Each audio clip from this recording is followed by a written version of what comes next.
Merci à tous d'être ici. Donc je suis très ému, c'est sympa. Je remercie surtout Michel d'organiser ça avec Marlène, et je remercie le lieu aussi de nous accueillir, toutes les infrastructures, l'idée du concept, je trouve ça génial.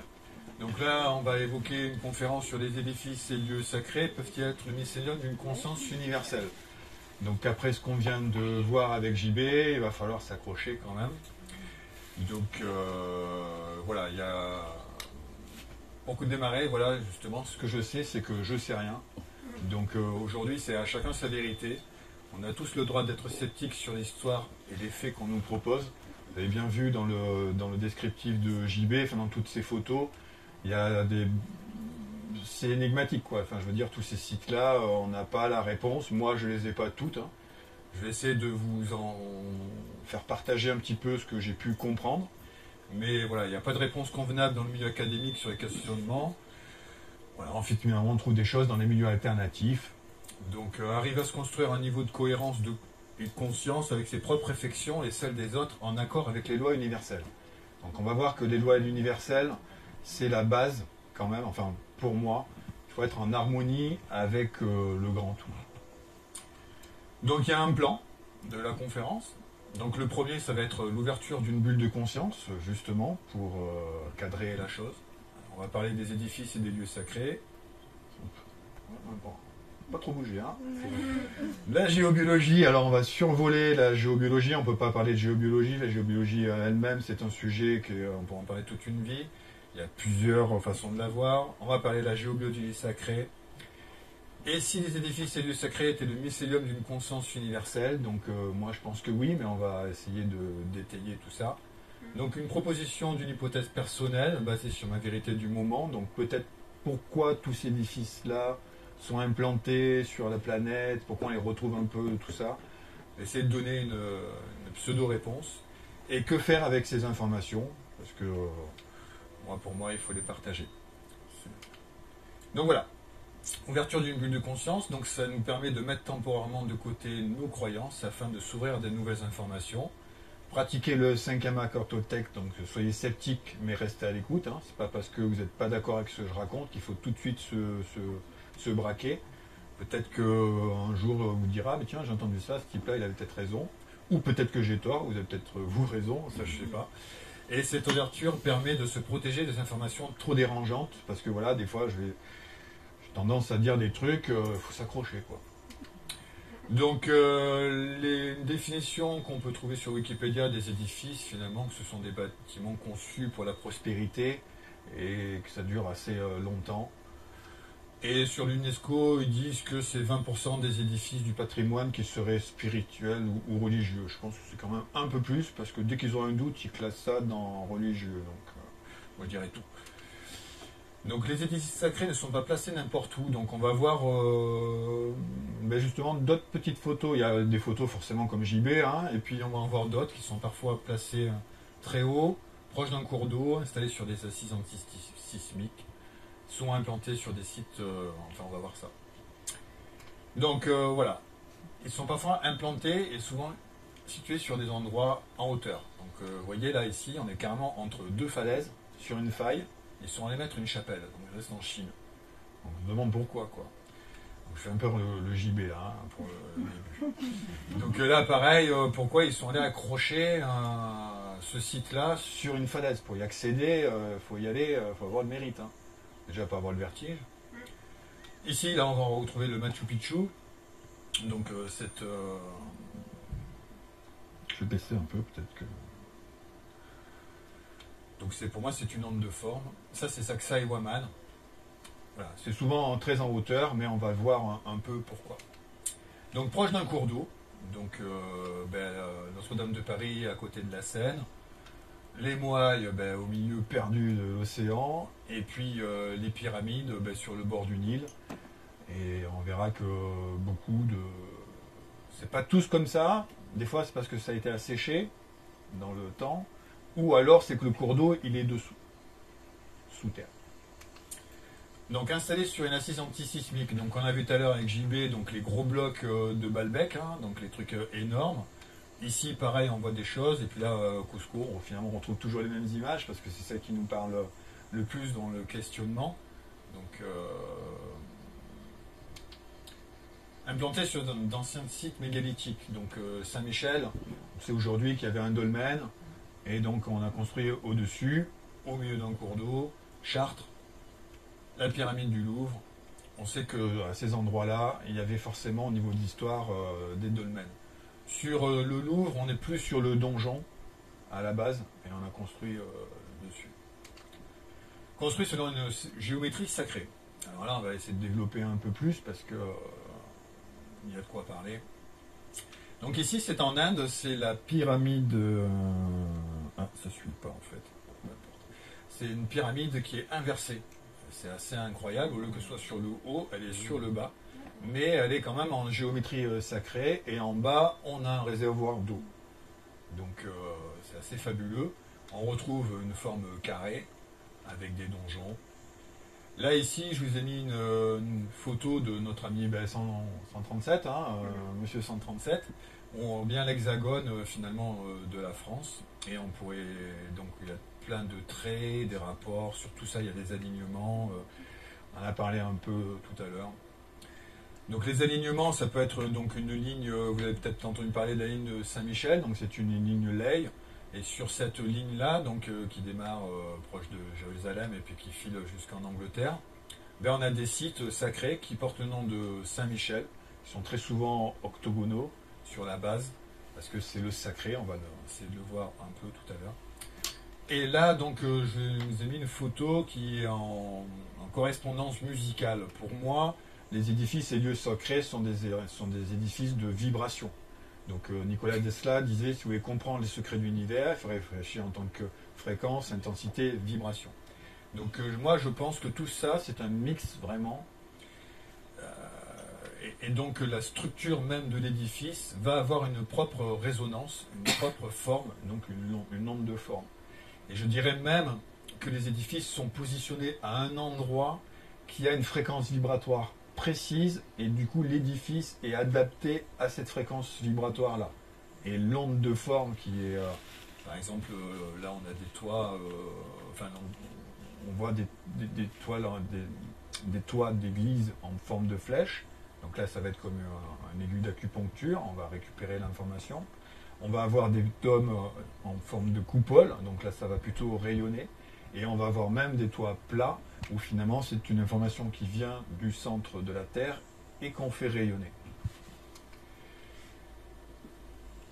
La méditation, bien sûr, quand on voit le Bouddha, il est bien axé, il est bien droit. Quand on est face à ces édifices, à ces structures-là, ça ne peut qu'imposer le respect. Bien sûr, on se demande pourquoi c'est fait, mais ça nous apporte une sérénité. Ici, c'est le Matrimondir en Inde. Donc, c'est vraiment un lieu de recueillement qui a été étudié sur la géométrie sacrée avec vraiment le nombre d'or. On va en parler, rassurez-vous. Et ça, c'est moi dans la basilique de Saint-Émilion. Merci. Voilà. Donc là, c'était la petite première partie. Donc la géobiologie. Géo, terre, bio. La vie, logos, la science. Donc c'est l'étude de la vie. Dans cette conférence, je ne vais pas parler de la géobiologie moderne, c'est-à-dire que moi je vais utiliser vraiment la géobiologie d'avant, c'est-à-dire avant l'Internet et tout ça. Donc je ne vais pas parler des réseaux Wi-Fi, des normes DECT, etc. Ce n'est pas le sujet, enfin en tout cas pour moi aujourd'hui. On va parler des eaux souterraines, on va parler des failles, on va parler des réseaux telluriques, mais tout ce qui est mémoire de murs et entités, etc., j'en parle pas. D'accord ? Donc la géobiologie, si vous regardez un petit peu la définition, aujourd'hui c'est classifié comme une pseudo-science. Avant, on faisait appel à un géobiologue pour placer un château. Enfin, le roi, c'était quand même un druide, c'était une personne dans la société qui avait un très très très beau niveau. Aujourd'hui, c'est une pseudo-science, donc c'est une personne qui parle de n'importe quoi, qui sert. Donc pour la géobiologie, la géobiologie, pour moi, c'est la géobiologie de l'habitat. C'est-à-dire qu'on va étudier le bureau où on travaille, le lieu où on dort, etc. C'est une différence avec la géométrie sacrée, on va le voir après. Donc pour ça, on va étudier les réseaux magnétiques, électriques, telluriques, les failles, les cours d'eau chimiques, osmotelluriques, les ondes du haut-fort, c'est un gros sujet, et bien sûr les mégalithes. Donc pour entrer dans les réseaux magnétiques et électriques, finalement, pour moi, le réseau, ça s'explique parce que notre Terre, on nous dit que c'est un noyau constitué de métaux et qui tourne, mais pas à la même vitesse que la croûte extérieure. Donc finalement, ça crée une différence de potentiel et comme une dynamo. Et c'est ce qui fait que ça crée des arcs électriques et l'électricité qu'on récupère. On peut voir avec les éclairs quand il pleut. Donc c'est une différence de potentiel finalement. Donc il y a deux axes. Il y a l'axe magnétique comme la boussole nord-sud. Et puis il y a l'axe est-ouest. Donc pour moi qui est l'axe électrique. Ok. Donc nord-sud. Est-ouest. Et tout ça, finalement, c'est deux énergies qui se rencontrent, donc ça crée un tor, un champ d'information qui monte et qui descend. Donc, classiquement parlant, on nous dit que, c'est le docteur Hartmann qui s'était rendu compte, finalement, dans son hôpital, qu'il y avait beaucoup plus de personnes qui décédaient dans ce lit-là, plus que dans d'autres. Alors, il a essayé plusieurs choses. Et puis finalement, il s'est rendu compte que il y avait pour lui, il a détecté le réseau Hartmann. Donc c'est un réseau nickel. Le noyau de la planète est constitué de 80% de nickel et un peu de cuivre. Donc c'est une rémanence finalement d'une grille magnétique, d'une vibration interne de notre cœur, de notre noyau. Quand on dit il y a du nickel, c'est pas forcément on va trouver du nickel. On va trouver la rémanence électrique, la maille. Ok ? Donc M. Hartmann, il a découvert donc, le réseau Hartmann, qui lui est nord-sud, est-ouest. Donc il mesure 2 mètres en moyenne dans le sens nord-sud et 2,50 mètres en est-ouest. Ça, c'est la pratique. Ici, par exemple, c'est complètement différent. On a un réseau Hartmann tous les 100 ou 200 mètres. Parce qu'on a une grosse métamachine qui s'appelle le cirque de Navacelle à côté, qui, elle, diffuse tout et finalement elle absorbe les autres lignes. Le réseau Curie, lui, on dit que c'est le réseau fer. Alors lui, il est incliné à 45 degrés. Dans les réseaux sacrés, c'est soit nord-sud, soit à 45 degrés. Okay. Et la maille est plus large. Et les réseaux... Donc ça, c'est les réseaux majeurs qu'on va étudier en géobiologie, c'est-à-dire qu'on va étudier vraiment... Il ne faut pas être positionné à l'aplomb d'un nœud, ici ou là.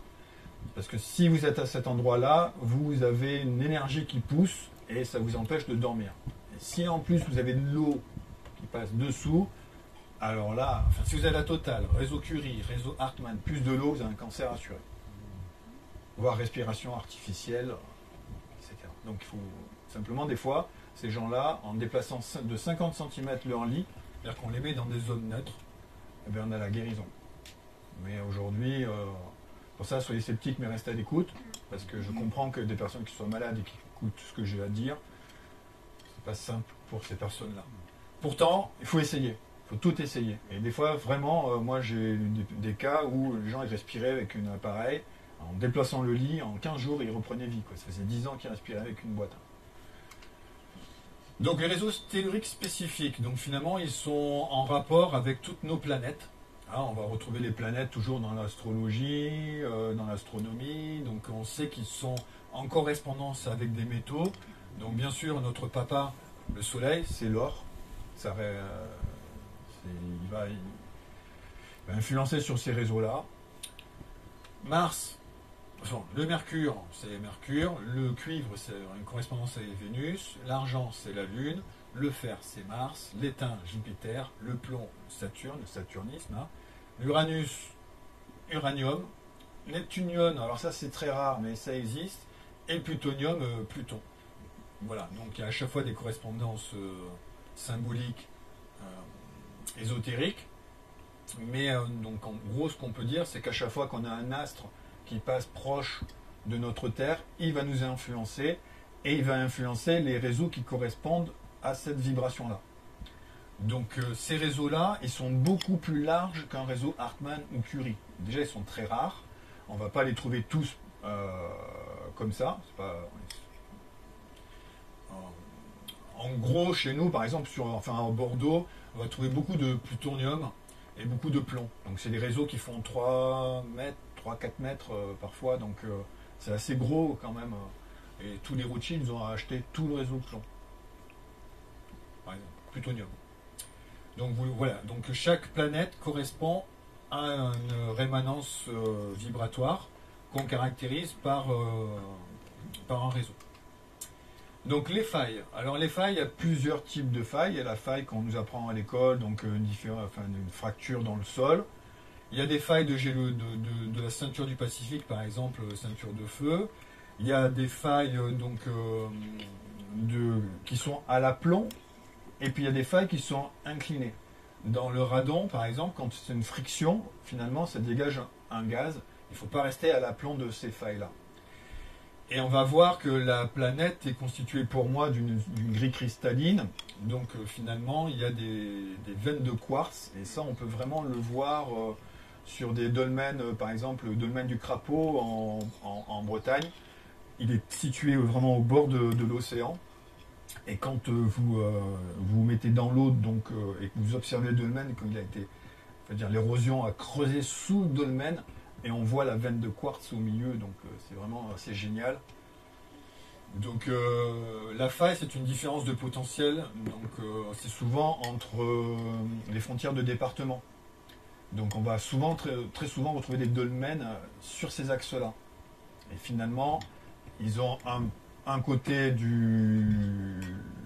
qui est dans de l'argile, par exemple, et que l'autre côté qui est dans du calcaire. Ça crée une différence de potentiel. On met une plaque dessus et ça harmonise. On va voir pourquoi ça harmonise. Donc les cours d'eau, donc il y a les cours d'eau visibles et forcément les cours d'eau invisibles. Et les cours d'eau invisibles, ils sont balèzes. Hein, voilà. Les cheminées cosmotelluriques, finalement, c'est, on va dire que à l'endroit où il y a vraiment quelque chose qui se passe entre le monde d'en haut et le monde d'en bas, il y a un phénomène d'une grosse spirale qui respire, hein, et ça laisse des traces au sol, comme ici, ou alors carrément dans la forêt. Si un arbre il est tordu, c'est pas forcément parce qu'il y a du vent. C'est ce qu'on nous dit, hein, mais des fois on retrouve des arbres tordus au milieu de la forêt, donc comment voulez-vous que l'arbre est... Enfin bon. Donc finalement, un arbre, il fuit les réseaux. S'il se divise, c'est parce que par malchance, la graine elle est tombée sur les croisements d'un réseau Hartmann ou d'un Curie. Et il fuit ce réseau-là. Alors il peut le fuir en se divisant, il peut le fuir en se creusant du milieu, ou se pencher, avec l'eau aussi, ça influence sur ça. Ou alors, des fois, il peut même revenir dans la terre, quoi. Donc c'est énorme. Et là, vous voyez cette racine d'arbre là qui tourne et qui fuit le réseau de la cheminée qu'il traverse au centre. Donc quand vous voyez des arbres avec des formes bizarroïdes, c'est que finalement il y a quelque chose de géobiologique et de géologique qui se passe dessous. Donc il ne faut pas dormir à ces endroits-là. Et donc la géobiologie, c'est vraiment lié pour moi avec les ondes de forme. Donc une onde de forme, c'est les solides de Platon, c'est tous ces types de choses-là, qui pour moi finalement sont liés à un plan d'évolution de conscience. On va en parler tout au long. Donc je vous en parle déjà maintenant pour vous préparer. Finalement, aujourd'hui, je pense que la Terre sur laquelle on vit, c'est un icosaèdre, comme ça. C'est une structure comme ça. Mais avant d'être comme ça, elle était comme ça. Et avant, elle était comme ça. Et en tout premier, elle était peut-être comme ça. Et ici, la métaconstruction que l'on a aussi dans Navacelle, c'est une pyramide à 3 faces. Donc je pense que, pour moi, à chaque fois que la Terre, pour moi, c'est un être humain, donc qui évolue avec sa conscience, elle aussi. Elle a un rôle à faire dans l'univers. Et nous, les enfants de la Terre, on a aussi un rôle à faire. Toute ma conférence est basée sur qu'est-ce qu'on doit faire. Donc on va le voir. Donc on évolue en conscience, et à chaque fois qu'on évolue en conscience, finalement, on évolue dans une structure. Et donc ça peut s'expliquer par la somme des degrés, par exemple, si on rentre dans les mathématiques. Mais on va essayer de faire light quand même. C'est pas, j'ai appris pas mal dans la tête. Tu ne sais pas faire light. Ah. J'essaye. Déjà, je parle doucement. Enfin bon. Voilà. Donc ici, là, c'est l'icosaèdre. Donc vraiment, c'est cette forme-là. Et finalement, ici, on a les tropiques, cancer du Capricorne. C'est un peu comme le dôme géodésique qu'on a là-bas, où Marlène a son expo. Quand vous êtes assis sur le sol, vous êtes assis sur les tropiques. Donc vous êtes assis sur un axe, où sur cet axe-là, il y a tous les grands sites. On va retrouver Machu Picchu, on va retrouver Angkor Wat, on va retrouver ces alignements qui sont là. Il y a un peu au-dessus et un peu en dessous de l'équateur. Alors, il y a l'équateur penché aussi, parce que la Terre, finalement, on va le voir, elle se déplace, elle vit, et puis elle est influencée par notre cosmos, les autres cosmos, les autres univers, enfin, voilà. C'est comme dit Nassim Haramein, pour tout comprendre, il faut prendre tout en compte aussi. Nous, le problème dans notre société, c'est qu'on a tout classifié dans des cubes, enfin dans des boîtes. On a mis la physique dans une boîte, la géobiologie dans une autre boîte. Et le problème, c'est que les gens ne communiquent pas entre eux. Alors aujourd'hui, on arrive un petit peu à se rassembler et à ouvrir les boîtes pour éviter qu'on termine dans une boîte. Donc les ondes de forme, finalement, vous voyez bien que chaque arête, ça envoie une information. En géobiologie, par exemple, on peut étudier sur un plan à distance, mais moi j'aime quand même venir sur place, parce qu'on ne va pas voir que le mât du bateau du voisin, il vient directement frapper dans notre lit. Et que c'est lui qui nous envoie une forme. Alors on va étudier le plan, on va tout étudier, mais on ne peut pas voir certaines choses à distance. On peut, puisque finalement dans le quantique, on pourrait dire qu'on n'est qu'un programme dans une simulation. On va essayer de détailler ça à peu près. Mais bon, tout ça pour dire qu'il y a à chaque sommet une interférence. En géobio, on dit qu'il ne faut pas dormir sur une grande poutre, par exemple, parce que la poutre, elle vous divise si vous êtes dessous, elle vous coupe en deux. Si vous avez, et c'est valable aussi pour les paroles déplacées. Quand voilà, on insulte quelqu'un, on l'agresse. Donc c'est la même chose. Tous les angles sont vifs, donc on va... et à la fois, ils ont des fonctions. Les formes des édifices vont être liées avec les champs de forme. Donc pour moi, pour faire court, parce que ça peut prendre une vie de parler des mégalithes, je pense que les mégalithes sont liés à une météorite qui nous a frappé il y a longtemps dans le Pacifique, ici, le Brésil et l'Afrique, donc ce serait ici, là, un peu plus bas que le triangle du Bermude. Et donc ça aurait peut-être été en lien avec la disparition des dinosaures, donc il y a 60 millions d'années. En tout cas, ce que je peux dire, c'est que la NASA a créé des cartes et elle a bien montré qu'il y avait un dérèglement magnétique à ce niveau-là. Et moi, pour moi, la conséquence de cet impact-là a créé dans notre planète des ondes vibratoires. Et notre planète, c'est une cloche. Donc, c'est-à-dire que l'onde, quand on l'envoie quelque part, eh bien, elle n'arrête pas de ricocher. Et elle ne pourra jamais arrêter de ricocher. Et donc, je pense que les anciens, alors, j'ai pas de solution à qui c'était ces gens-là, comment ils ont fait, je peux juste peut-être apporter pourquoi. Et encore, entre guillemets, hein, c'est que ma vision personnelle. Et donc je pense qu'à chaque faille, finalement, ils ont positionné des édifices qui ont leur propre rôle, on va les voir après. Soit il y en a qui rayonnent, soit il y en a qui acceptent. Enfin, voilà. Et donc, pour essayer leur mode d'emploi, finalement, au travers de ces cailloux-là, ils ont utilisé l'électricité, comme nous, on utilise l'électricité aujourd'hui. C'est-à-dire qu'ils ont des cailloux qui, par leur forme, vont créer du plus ou va créer du moins. Et simplement, avec la forme d'un caillou, si vous avez par exemple un réseau de cours d'eau qui est ici et qui est négatif, si vous y mettez deux pierres négatives qui l'encerclent, moins et moins, ça fait plus. Le réseau, il sort plus. Donc ces gens-là, ces personnes-là avaient un niveau de conscience que nous, on atteint mais vraiment très très peu, quoi, je pense, aujourd'hui. Donc voilà, je pense qu'ils ont soigné la planète pour faire en sorte que nous, humains, on puisse venir expérimenter la densité. Alors là, je sais, je parle chinois, mais je pense que les gens qui ont créé ça, ils étaient plus dans l'éthérique. C'était des personnes qui vivaient avec déjà peut-être une autre gravité, puisque les dinosaures, on sait que c'était des monstres, hein, les arbres, ils étaient énormes, les moustiques, ils étaient comme ça. Donc, et puis d'un seul coup, tout a rapetissé. Peut-être que ça a créé la Lune. Alors la Lune, il y a plusieurs théories, mais en tout cas, il y a une influence avec la Lune qui est là. Aujourd'hui, la Lune, elle a créé les marées. Et donc, JB, tout à l'heure, tu parlais des carnacs avec les aliments démarrés, etc. Donc on voit qu'il y a quelque chose avec la Lune, parce que la Lune, c'est l'argent. Si la Lune, la nuit, vous avez peur, ben, vous dormez avec une améthyste et de l'argent. Vous allez combler, ça va vous calmer. Donc voilà, donc moi dans ma théorie, il y a une météorite qui est atterrie ici, elle a détraqué le système électromagnétique nord-sud, est-ouest du Thor.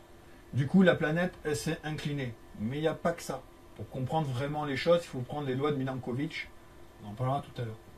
Il faut vraiment ratisser large, comprendre que la Terre, elle a une obliquité. On va en parler. Donc le domaine, j'en ai parlé un tout petit peu tout à l'heure. Les photos, c'est pas la peine que je vous les montre. Vous en avez vu plein avec JB. Donc finalement, on a une faille au milieu. On plante ici à droite, on plante ici à gauche, on n'a pas la même électronégativité entre les deux, on met une pierre et on peut réguler. Si la fréquence est trop forte, alors à ce moment-là, ça devient une allée couverte. On a plusieurs résistances. Finalement, pour moi, une dolmenne, c'est une résistance ou un condensateur. C'est quelque chose qui permet d'homogénéiser les plaques tectoniques entre elles. On pourrait dire aussi acide, basique, plus, moins. De toute manière, la base de ce qu'on connaît nous ici sur Terre, c'est la dualité. C'est plus et moins. Et on essaie de tendre vers la neutralité dans la loi du Bouddha, la loi du milieu, l'alignement. Et ces édifices-là, pour moi, ont ce rôle-là de neutraliser, de tendre les choses vers le côté j'apaise. Alors le menhir, lui, donc c'est vraiment l'aiguille d'acupuncture. Hein, elle est placée très souvent Alors, on va quand même expliquer un peu plus le dolmen. Le dolmen, pour moi, il est sur une croisée d'eau. La largeur de la plaque du côté fait la largeur du cours d'eau. Et la faille, elle fait la largeur de l'ouverture de la porte. Enfin, les deux pierres. C'est la largeur de la faille. Et en général, le cours d'eau fait aussi cette largeur de la faille. Et on pourrait dire que l'information cristalline, elle est au milieu. Mais très souvent, un dolmen, enfin c'est même pas très souvent, c'est tout le temps, il est à la croisée de réseaux de 2 cours d'eau minimum, voire plus. Et en plus de ces réseaux-là, c'est très souvent Hartmann-Curie, certes, mais c'est aussi des réseaux sacrés qui viennent là renforcer. J'en ai parlé tout à l'heure un petit peu avec l'âme, la pièce du milieu, là. Moi, je suis convaincu qu'il y avait cette pièce-là à l'intérieur de tous les dolmens. Mais bon, ça a 6000 ans de ce qu'on nous dit, donc ça a mal vieilli. Il y a des gens qui ont envie de prendre des souvenirs. Ah, ce soit joli chez moi. Bon, ça se passe comme ça. Mais on a retrouvé des dolmens en plein milieu de la Manche où les gens n'y sont pas allés et il y a ces résonateurs. Et quand on fait quand je fais une expertise sur un dolmen et que j'arrive à retrouver l'énergie, le point, finalement, je me rends compte qu'il y a un endroit pile où tout se rejoint. Et je vois très bien, finalement, cette pièce qui est résonnée, quoi. Là. Parce que ce sont que des pièces pour résonner. Un dolmen, quand vous allez là-dedans, s'il n'est pas trop abîmé, si vous chantez là-dedans, c'est magnifique. Ça résonne. La petite porte, elle fait pas pour faire une petite porte, c'est comme dans la grande pyramide de Gizeh, on a une toute petite porte pour que la résonance puisse avoir un chemin de suite, pour qu'elle puisse éviter de faire péter la structure en fait. Donc le menhir, donc le domaine, voilà, il fait la largeur du cours d'eau ou des cours d'eau, et le dolmen que tu nous as montré tout à l'heure, qui est pas loin d'ici, là, qui a 2 étages, c'est parce que finalement il y a en dessous d'un cours d'eau, il y a un autre cours d'eau encore beaucoup plus grand. Donc il y a 2 niveaux ils vont jouer sur 2 niveaux, en fait. Chartres, c'est qu'un niveau, enfin toute méta-construction. Mais là, il faut s'imaginer qu'il y a il y a 2 gros cours d'eau. Un réseau double, en fait, d'eau, en fait. Sur le même axe. Enfin, c'est mon hypothèse. Hein, Et le cromlech, alors lui, le cromlech, c'est fabuleux parce que pour moi, c'est comme le déco d'un moteur essence, quoi, qui va alimenter une pièce qui tourne et qui va alimenter toutes les bougies. Et en fait, dans un dolmen, enfin dans un cromlech, finalement les failles on les trouve pas. La seule faille que l'on va trouver, elle est au centre du dolmen, enfin du cromlech, et elle vient vraiment par le bas et elle est remplie d'eau. Et tous les cours d'eau que l'on va trouver, parce que rejoignent donc forcément le centre, Et pour moi, c'est comme un pont de diode, c'est-à-dire que ça va donner l'information à lui, temporairement parlant, pour éviter qu'il y ait trop d'infos d'un coup ou quoi que ce soit. Donc ça canalise. C'est comme le Delco, ça envoie la bougie 1, 2, 3, 4. Mais là, un dolmen, enfin Chromelex, c'est souvent 6 cours d'eau, ou voire plus. Donc ça pourrait servir à ça. Et quand on a plusieurs Chromelex, c'est que parce qu'on a plusieurs failles, mais qui viennent du bas. Finalement, ce sont les failles primaires qui récupèrent vraiment l'énergie du centre de notre planète et qui diffusent par le biais de l'eau. Vous m'entendrez sûrement parler de réseau diamant, donc j'en ai pas parlé sur les planètes, etc. Parce que bon, le diamant, finalement, pour moi, c'est la résonance d'un cristal vibratoire qui pulse, mais je me suis rendu compte qu'on pouvait avoir ultra, méga et giga dans les réseaux. Et à la fois dans le positif et dans le négatif. Par exemple, vous allez dans une ville qui s'appelle Montauban, c'est un mont tombant, donc c'est une énergie avec des énergies négatives. C'est pour ça que là-bas, il y a eu beaucoup de guerres, de gens stérés et tout, etc. Et on est même dans le négatif ultra. Alors ça veut dire que finalement, il y a des énergies, qu'on est traversé par des énergies, et que quand on a ces énergies en nous, nous-mêmes, notre taux vibratoire, il augmente. Donc plus on va se rapprocher d'un Chromelex au centre, plus notre champ vibratoire augmente. N'oubliez pas d'aller, quand vous visitez ces lieux-là, il y a des gardiens. Comme je disais ce matin, il y en avait 3 là-bas. Donc il faut demander l'autorisation éthériquement parlant. Alors ça, il y en a qui y croient, il y en a qui ne croient pas. Mais en tout cas, même si vous n'y croyez pas, demandez l'autorisation. Si vous faites des relevés souvent, parce que m'est arrivé de faire des relevés, et finalement, au bout d'un moment, je tourne en rond et je dis, au début, j'ai oublié de demander l'autorisation. Donc on se fait bananer par les gardiens. Leur rôle, c'est de garder. Donc vraiment, je pense que en Bretagne, là, même cette histoire de bricomarché, même s'ils ont enlevé 3 pierres, c'est pas forcément très très très grave. S'ils avaient tout enlevé, par contre, c'est vraiment sur un endroit quadrilatère. Hein. C'est vraiment un endroit stratégique, hein, là où ils ont enlevé. Hein. C'est World Crowers. Je pense qu'on peut étudier, c'est vraiment un rectangle. Hein. Donc, voilà. Donc en résumé, la géobiologie fait en sorte d'isoler la personne pour la mettre dans une zone neutre. Pour pas qu'on dorme à la croisée de ces réseaux-là. On les fuit comme l'arbre, on ne veut pas être à cet endroit-là. Quand on est dans une zone neutre, on est sain, la nuit on peut se reposer, on dort peinard, le corps il n'est pas fatigué par cette eau qui peut passer dessous, qui nous fait monter, baisser, donc du coup on se repose vraiment. Donc quand on fait appel à un géobiologue, il vous place dans un endroit neutre. Et donc l'ensemble des mégalithes, c'est fait pour finalement équilibrer tous les chakras de la planète. On pourrait dire qu'à chaque sommet de l'icosaèdre, il y a un chakra. Et là aujourd'hui on va parler du chakra sacré, parce que c'est la base de la compréhension. Si on comprend le sacré, on comprend le secret des choses.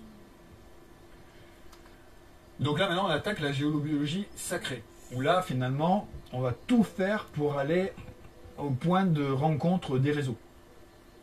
En géobiologie classique, on les fuit. En géobiologie sacrée, on les sollicite, voire même on les attire. Donc moi je suis partisan de la géobiologie de l'école de Georges Prat.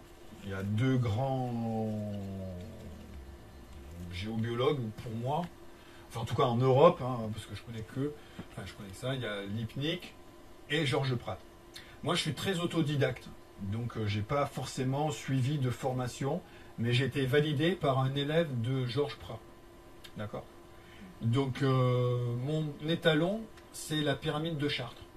Je me suis, quand je parle d'un réseau or, argent, tout ça, il a bien fallu que j'aille à un endroit, et donc j'ai pris les textes de Prat, et je me suis dit, donc on ressent les réseaux, je ne suis pas plus qu'un autre, on est tous capables de trouver des réseaux ou de soigner en quantique, il suffit juste d'avoir la foi, il faut y croire. Donc on ressent en fait une différence de potentiel, et avec des outils, on va capter cette fréquence-là. Et donc si on a un schéma qui vous dit, de là à là, vous avez un réseau Mercure, si on détecte quelque chose, on va s'étalonner sur ça. Donc moi je me suis étalonné dans ma vie sur la cathédrale de Chartres. Mais dans Chartres, comme je vous ai dit, il n'y a pas forcément tous les réseaux du monde. Donc j'en ai aussi découvert d'autres. Et donc c'est ça qui est riche quand on est autodidacte, c'est que finalement on n'a pas de hier et on peut s'ouvrir à beaucoup de choses. Donc la géométrie sacrée, c'est la base de la Kabbale, hein. Donc l'arbre de Séphiroth, le monde d'en haut, le monde d'en bas. Ma grande passion, bien sûr, c'était les pyramides. Ça, c'est clair, c'est le grand mystère. Voilà, c'est le film BAM, Révélation des pyramides, en 2012, en portail, ouverture de portail, donc, etc. C'est clair que ça a mis un pavé dans la mare et ça a permis à tout plein de gens de se dire ouais, je suis pas tout seul à penser à des trucs de dingue, quoi. Donc l'étude des énergies dans un monde invisible et subtil tel le mycélium qui participe à la reliance des fréquences et des formes qui nous entourent. Quelle belle phrase. Donc tout ça pour vous dire que nous on est au milieu en fait d'une conscience d'un soleil, d'un grand tout, de trous noirs, comme la chanson du rappeur que j'écoutais ce matin. Finalement il faut tout prendre en compte, les fractales, etc. Sauf que nous, avec notre regard sur la courbe du spectre lumineux, des infragraves, des bases, des rayons gamma aux ultraviolets, voire plus, nous, en fait, on voit que ça. Et pour vous donner une image, enfin une ordre d'idée, si tout l'ensemble du spectre, c'est l'équivalent du pont de Brooklyn, nous, on voit qu'un mètre sur le pont de Brooklyn. Donc, c'est pour vous dire que finalement, avec nos yeux, on voit rien du tout. On se prend pour les maîtres du monde, mais on oublie tout ça, et on oublie tout ça. Enfin, c'est pas qu'on oublie, c'est qu'on n'a pas les capacités de le voir. Quoiqu'en ce moment, on voit un peu plus l'ultraviolet. Vous voyez bien que le soir, la lumière du soleil, on la voit un peu plus tôt. Alors, il y a une autre explication à ça, mais on monte en fréquence, là. On va voir pourquoi. Les papas galactiques, là, les soleils, ils se parlent entre eux en ce moment. Parce qu'on change d'ère zodiacale. Donc, pour la conférence, on va parler des mondes invisibles. Donc, c'est tout ce qui m'intéresse, moi, c'est ce qui est caché. Donc, tel alchimiste, on va percer la bulle, percer, et vous verrez les rouages de l'univers. Donc un iceberg, on voit le visible, mais il y a tout le dessous. Le moi est tout à l'heure pareil. Les grosses boules de JB, là, ben pareil. Allez, pas mal, ça va, pardon. Non, mais c'est vrai que ces boules-là sont énigmatiques. Pour moi, on les retrouve proches de l'équateur. Et ce sont peut-être des ondes de forme pour équilibrer. Elles ont justement une boule. C'est comme un œuf, elle n'a pas de rayonnement comme ces ondes de forme-là, qui a des angles vifs. La boule, elle n'en a pas. Donc vous pouvez très bien mettre une boule sous votre lit, ça va vous apaiser si vous êtes sur la croisée d'un réseau. Donc je pense, et comme on retrouve finalement ces choses-là proches de l'équateur, à quelques kilomètres près, donc je pense que leur fonction, une de leurs fonctions peut-être pourrait être d'atténuer les fréquences. Une option. Les mondes subtils, donc là, quand on a notre téléphone portable, ça nous déstructure notre champ aurique, mais on ne le voit pas. La planète, elle a plein de réseaux, mais on ne les voit pas. Nous-mêmes, on a plein de réseaux, on dégage des énergies, mais à part un radiesthésiste, peu de personnes, ou quoi qu'aujourd'hui, on a des machines avec l'effet Kyrian, hein, qui arrivent à montrer que avant un soin et après un soin, on n'a pas la même aura. Et donc, bien sûr, l'équilibre de tout, hein, du yin, du yang, hein, c'est la base de la vie. Donc, on va avoir des édifices perdus comme ça, qui symbolisent des choses sacrées, mais c'est très subtil hein, pour comprendre. Et donc, finalement, c'est notre alignement de tous nos chakras. Et là, on va parler du chakra sacré dans ce monde-là. Acceptation qui est une science ancestrale.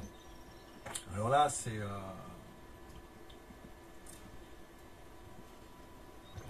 la base, finalement. Nous, on redécouvre ce que les anciens savaient déjà.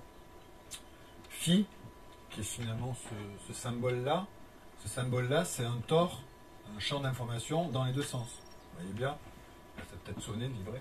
C'est comme ça et comme ça. Donc ça, c'est le tor. La base de tout. Ici, le vortex, le monde d'en haut, le monde d'en bas. Donc phi, c'est 1 plus racine de 5 sur 2. Donc c'est des maths, c'est des proportions. Pour moi, 1, c'est l'unité. 5, c'est la quintessence. Et on divise tout ça par 2. Et on va obtenir un nombre qui est à l'infini, 1, 618, 0,3, etc. Comme pi, sont des valeurs qui sont infinies. Comme la compréhension de l'univers, on ne la comprendra pas, puisque c'est infini. Donc nous, on est juste là, à un moment T, dans le spectre tout à l'heure que je vous ai montré, avec nos œillères, et on peut comprendre que ça. C'est déjà beaucoup, hein. Mais l'univers, il est infiniment grand. Dans les crop circles, hier, avec Pauline, on a parlé de la quadrature du cercle.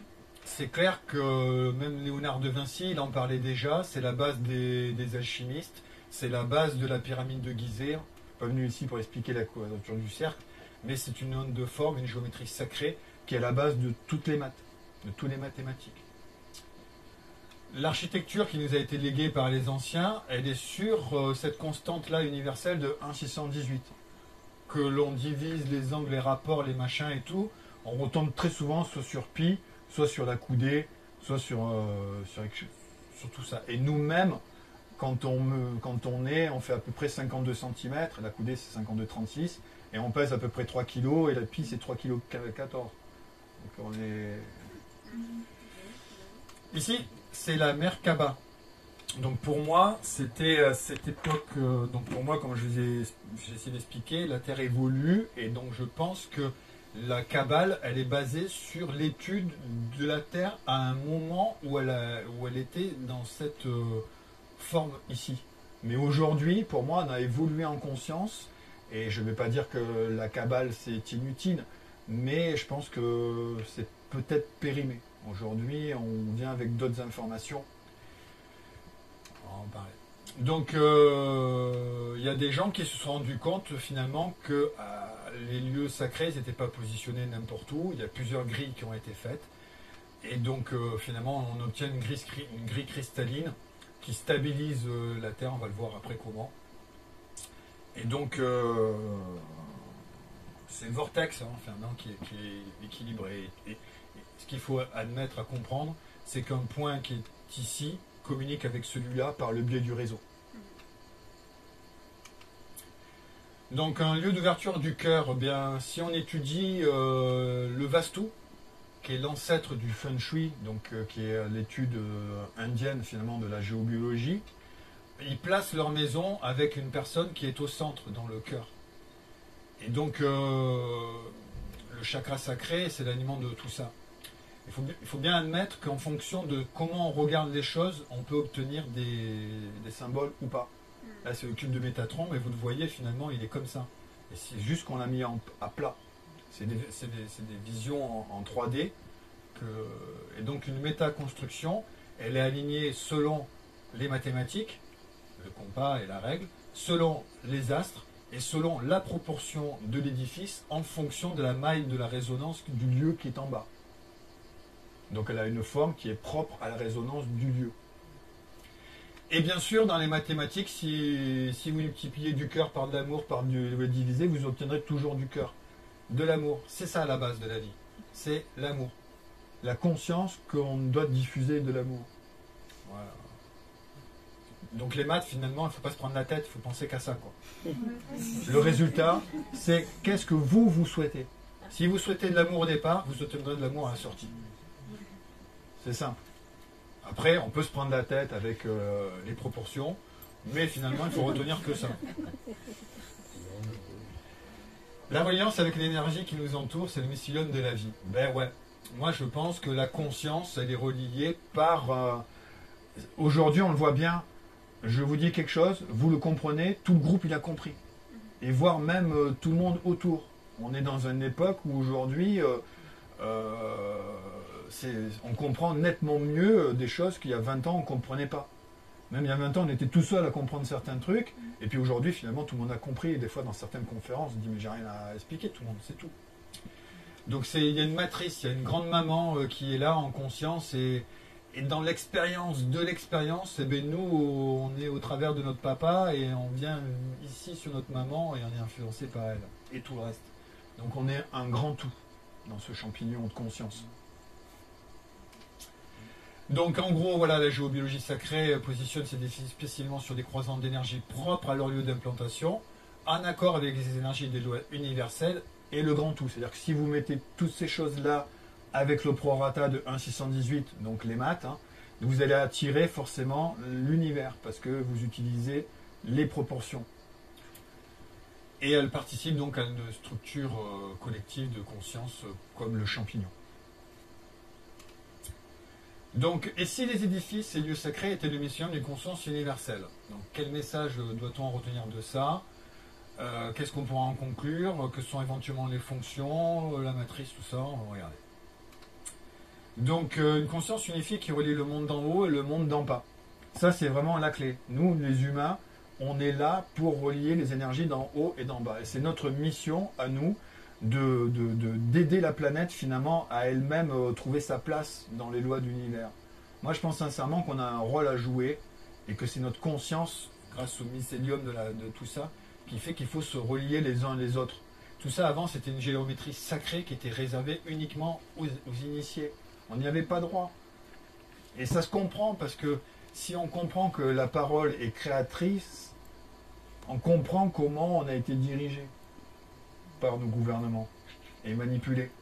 Donc aujourd'hui, on dévoile, donc on enlève le voile de tout ça, ou on décrypte, on sort de la crypte.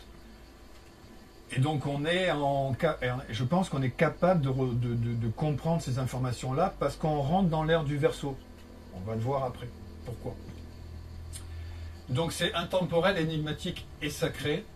Donc là, on voit bien la fleur de vie qui est sur le chien fou de Pékin, à la cité interdite, au Japon, enfin Chine.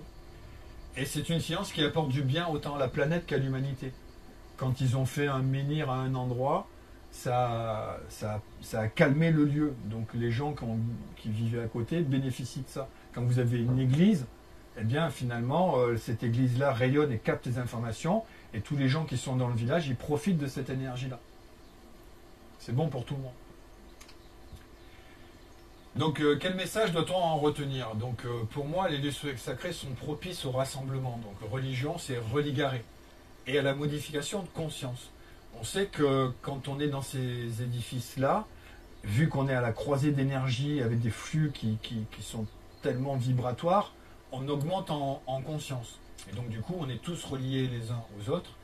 Et là, je vous ai mis la croix de Ankh parce que finalement, une énergie qui rencontre une autre énergie crée une boucle d'énergie. Et ici, donc, on a tous les symboles de la rotation finalement du système, parce que le monde d'en haut et le monde d'en bas créent un vortex, et ce vortex-là, il tourne, que ce soit la croix celtique ou la croix andine ou la croix de Tsoulet, de Math, du Tibet, etc. C'est finalement l'observation de la grande ours quand on regarde aux 4 saisons, printemps, été, automne, hiver, quand vous regardez la grande ours, ben finalement vous avez la Svatsiska. On voit bien que ça tourne et que nous-mêmes nous tournons dans tout ça. Donc qu'est-ce qu'on peut en conclure et tout ça? Donc finalement, il y a une faille. Pour que ça puisse marcher, il faut qu'il y ait une différence de potentiel. Donc là, ici, c'est un tumulus, finalement, avec l'entrée souvent à l'est, ou légèrement inclinée au solstice, pour pouvoir récupérer les énergies de ce moment-là propre. Et c'est à la croisée de réseaux d'eau. Donc là, les réseaux d'eau, ils sont ici, ils sont là. Et là, vous avez aussi sur l'édifice sacré, donc un réseau or, par exemple, et un réseau argent. C'est pour ça que sur les autels des églises, vous trouvez souvent 2 clés, une clé or et une clé argent. C'est la base de, finalement, les réseaux sacrés or-argent. C'est les plus connus. 2 énergies maîtres. Et comme elles n'ont pas la même fréquence, donc du coup, dans cette énergie-là, on obtient une différence de potentiel et ça nous fait augmenter la fréquence vibratoire au centre du cœur. Et on avait la même chose avec les tumulus, quoi. À la croisée d'une faille, donc je vous rappelle, la faille fait finalement la largeur de l'entrée, et la hauteur de la voûte correspond à la profondeur du puits. Parce que il y a un cours d'eau majeur, et c'est celui qu'on va prendre. À Chartres, on le voit bien, il y a moins de 33 mètres, la voûte fait 33 mètres. Alors j'adore ici parce qu'on voit très bien le vortex. Là en haut, c'est la pyramide de Gizeh. On voit bien que la structure interne des blocs, ça tourne. Vous voyez? Et ici, on le voit avec ce château qui a été rajouté. Eh bien, il n'est pas dans l'axe. Il est dans l'axe du vortex. Donc là, on comprend bien que la forme crée l'onde et que la structure interne fait la cheminée cosmotellurique et ça monte et ça descend. Là, je trouve ça fabuleux. Donc, il y en a un, sont construits sur voilà, le vortex. Donc, ces structures-là, elles sont initiatiques. Hein, ça, pour moi, c'est une évidence. Là, ici, je vous ai mis quelques photos des travaux de Masaru Emoto, donc du docteur Masaru, qui a fait des études sur l'eau et qui a pris des bocaux. Et sur ces bocaux, il a rempli la même quantité d'eau et puis il a informé avec des intentions. Il a mis ça au congélateur et ça a donné des cristallisations différentes. Donc, si c'est de l'amour, c'est beau. Merci, c'est beau. Mais si c'est pas beau, c'est pas structuré. Ok ? Donc JB nous a montré beaucoup de piscines, enfin on ne sait pas comment appeler ça, retrouver des sarcophages ou quoi que ce soit. Pour moi, ce sont des piscines initiatiques. Vous voyez bien ici le trop-plein, ça c'est une photo qui a été prise au Portugal, donc elle est remplie d'eau, et on voit bien que l'eau se déverse. Et donc on ne retrouve pas ces édifices-là n'importe où, on le retrouve vraiment à la croisée d'endroits vibratoires, sur des lignes ley d'énergie, sur vraiment des... Il y a quelque chose au fond, quoi. Voilà. Et en parlant du fond, ça c'est le baptistère d'Aubeterre-sur-Dronne. Donc on voit encore les sarcophages, enfin les rites initiatiques et même voilà, partout. Et l'eau, c'est vraiment la base de tout. Jésus, il a été baptisé par une information. Et l'eau, vraiment là, l'eau, elle est... L'eau, finalement, c'est la structure de la vie c'est la somme des 5 états. C'est l'état solide, gazeux, liquide en même temps. C'est fabuleux. Et l'eau a la particularité d'être magnétique et à la fois plus et moins. Et en fonction de notre information, elle va changer les propriétés. On peut conscientiser l'eau et lui faire augmenter son taux vibratoire. Alors, est-ce que c'est nous qui conscientisons ou c'est elle qui nous fait conscientiser ? Ça, les deux sont possibles. C'est clair. Donc il y a vraiment des rôles initiatiques avec l'eau et les structures mégalithiques. Enfin, en tout cas, les Donc là, en petit résumé, donc la Terre, ça c'est la ligne ley classique, donc c'est la carte qui a fait tous mes travaux. Donc j'ai positionné sur ce globe-là, et puis pour essayer de comprendre, et puis finalement j'ai compris que c'était un icosahèdre. Je l'ai compris en traçant finalement tous ces traits sur une carte mise à plat. Et là, en fait, on voit une cristallisation à 5 branches. 1, 2, 3, 4, 5. Et donc, je pense que la Terre est en train de changer aujourd'hui et passe en 6. Comme les photos satellites de Saturne, le centre de Saturne, finalement, ça forme un hexagone. Même si c'est gazeux. Je dirais même que finalement, le gaz, c'est nous quand on a quitté notre corps. On est vraiment dans un plan de conscience absolu. On n'a plus besoin de corps éthérique pour comprendre, on est un grand tout. Donc, est-ce qu'on peut en conclure? Donc, il y a un truc électromagnétique et puis un truc électrique. Donc, finalement, est-ce que ce serait peut-être pas des aimants? Un rôle avec l'aimant? Là, donc, le changement d'aire zodiacal, on est aujourd'hui, donc finalement, là, c'est notre soleil qui avance. Et donc, finalement, lui-même tourne comme ça, mais il est représenté droit. Et nous, on tourne tout autour, et sont là, c'est les planètes, elles mettent une certaine révolution. Mais c'est pas le serpent, c'est pas le Roborus, c'est pas le serpent qui se mord la queue. D'un état, quand on fait un tour, on progresse en conscience, on avance. Constamment. Sauf que l'univers, il a une directive, hein, un axe, donc on va retrouver sur le plan de l'écliptique. Et en fait, que ce soit le soleil ou nous, le monde d'en haut est égal à le monde d'en bas. On est un coup au-dessus du plan écliptique et un coup, on est en dessous. Donc finalement, on pourrait dire que c'est une période de 4 temps. Printemps, été, automne, hiver. On a 2 cycles positifs en haut qu'on divise une montée, une descente. Et 2 cycles négatifs en bas si on fait une période, une sinusoïde. Donc printemps, été en haut, printemps, hiver. Et donc la Terre, en fonction de où elle est positionnée, si elle est en haut ou si elle est en bas, eh bien elle envoie un message, enfin une information par rapport au Soleil. Enfin c'est le Soleil qui envoie une information par rapport à la Terre.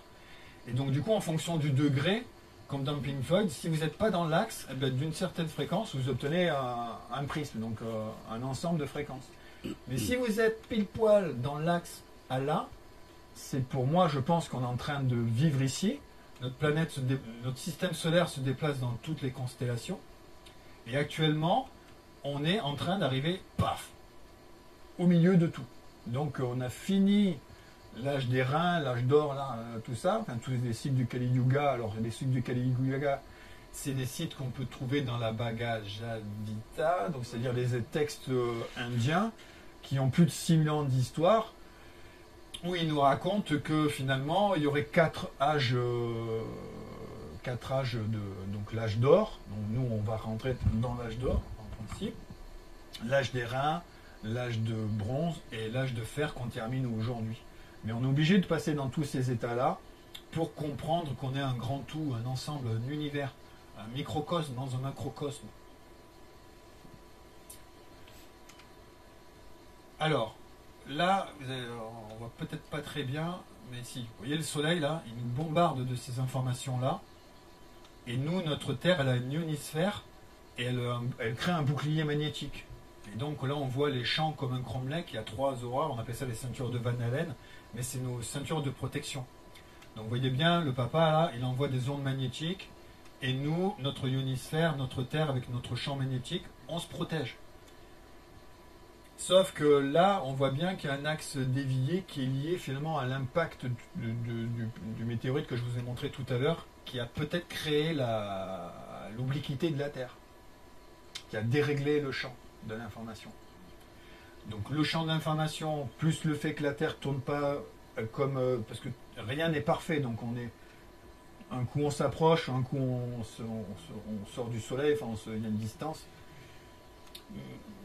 Mais voilà, donc là vous voyez dans l'histoire, peut-être que je vais revenir en arrière et remettre pour revoir bien, j'aime bien cette image. On voit vraiment, paf. C'est les éruptions solaires qu'on nous dit aujourd'hui, la NASA, de plus en plus, on reçoit ce type de fréquence-là de plus en plus haut. Et on va même un jour perdre peut-être toutes nos radios-télécoms parce que cette onde-là va tout cramer. Ça s'est déjà fait, ça se produit, et c'est de plus en plus fort. Une preuve en est, c'est que nous, avant les aurores boréales, qui n'étaient ni plus ni moins que cette fréquence-là du papa, du soleil, là, qui venait réverbérer sur la Terre, mais vous voyez qu'ici, au pôle, la protection, elle n'est pas tout à fait aussi pleine que là. Donc du coup, on voit ce champ d'information-là. Mais actuellement, comme on prend beaucoup d'informations dans l'axe de l'écliptique, eh bien l'aurore boréale, on la voit beaucoup plus basse. Jusqu'à Bordeaux. Ah ouais. Voilà. Je n'étais pas allé jusque-là, mais... Il y en a qui l'ont vu à Bordeaux. Voilà. Mais de toute façon, on le voit le soir quand on regarde le soleil, c'est plus du tout pareil. Même les ultraviolets, ils nous brûlent les yeux maintenant, quoi. Donc avant, on pouvait même exercer une médecine qui faisait que tous les matins et tous les soirs, on regardait, on fixait et on prenait cette formation d'ultraviolet, ça nous alignait. Mais aujourd'hui, si vous faites ça, vraiment attendez la dernière heure parce que c'est trop puissant. Alors c'est trop puissant parce que finalement, c'est tous les soleils de tous les cosmos qui se parlent, on va le voir après. Alors, voilà, donc finalement, en fonction de chaque niveau de conscience, on a quelque chose qui est différent. C'est-à-dire qu'ici, je dirais que 1 plus 1, ça fait 2, dans cette dimension-là. Mais là, je dirais que ici, dans cette dimension, 1 plus 1, ça fait 3. C'est-à-dire que mon savoir plus votre savoir, ça crée un nouveau savoir. Et dans chaque niveau de conscience, on a des règles différentes. Ici, vous voyez bien, en fonction de où vient la lumière, ben là, je peux avoir un carré, et si je diffuse par là, j'ai un rond. Pourtant, c'est la même chose. Et donc ici, là, je vous ai mis finalement tous les stades de l'icosaèdre, enfin des solides de Platon. Hein. Et pour vous montrer concrètement comment on peut changer d'état avec les mathématiques, ben, je trouve que cet objet est fabuleux, parce qu'il est fait que de racines de 2 et de 3. Donc là, vous avez le solide de Platon version cube, mais si je change d'information, c'est-à-dire je lui donne ma propre information, mon sens, eh bien, je peux... je n'arrive pas tout de suite. Hein, à la fin de la même structure, je peux obtenir une boule. Pourtant, c'est la même chose au départ. Donc ça peut vous faire peut-être accéder à la conscience qu'au départ, on avait cette forme-là, Puis après on a évolué, on a eu celle-ci. Après on a eu le cube, le décaèdre, icosaèdre, et pourquoi pas une autre. Et je pense qu'actuellement on est en train de changer de forme. Donc les éventuelles fonctions de ces édifices-là, donc pour moi c'est clair, ça fait partie d'une structure d'énergie libre. Pas trop rentrer là-dedans, mais dans les questions, on en parlera après. Donc ça participe à la prise de conscience individuelle et collective. C'est-à-dire que quand vous êtes au milieu d'un édifice comme ça, au centre, vous êtes connecté avec toutes les lois de l'univers. Vous avez possibilité de générer différentes sources d'énergie, ok, et c'est aussi peut-être éventuellement des portes stellaires ou des portails galactiques. Donc là, mettez bien votre bulle de conscience, c'est clair. C'est-à-dire qu'on peut rentrer dans un endroit et sortir à un autre. Ça, c'est les triangles des Bermudes. Il y a eu beaucoup de témoignages de personnes qui sont rentrées dans un nuage magnétique et se sont retrouvées ailleurs. Ou alors, regardez le dernier Indiana Jones. Vous allez voir aussi. Et finalement, on voit que dans un tympan d'église qui a 2000 ans, enfin 1000 ans plus l'histoire, donc finalement, eh bien on s'aperçoit que les 4 évangélistes, là, finalement, c'est les 4 annonciateurs des printemps, été, automne, hiver, ou du solstice d'été, du solstice d'équinoxe, printemps. On voit bien qu'ils savaient qu'au centre de tout ça, eh bien on avait quelqu'un qui arrivait et qui déversait une information.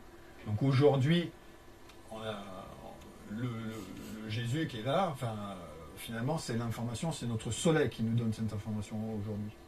Et nous, si on se relie en conscience, dans des lieux énergétiques, on peut sûrement se connecter au grand tout. Donc, il vient dans une mandorle. Merde, pardon. Il vient dans une mandorle et il est influencé par les petits anges du monde d'en haut, mais il est surtout influencé par les axes zodiacales, équinoxe et hiver. Parce que vous avez bien vu sur le message qui expliquait quand tout tourne comme ça, finalement, pourquoi tous ces édifices-là sont orientés selon les édifices, enfin, selon les axes cardinaux, c'est parce qu'on n'a pas la même énergie. On a un coup l'énergie du dessus du plan de l'écliptique et un coup l'énergie du plan du dessous de l'écliptique.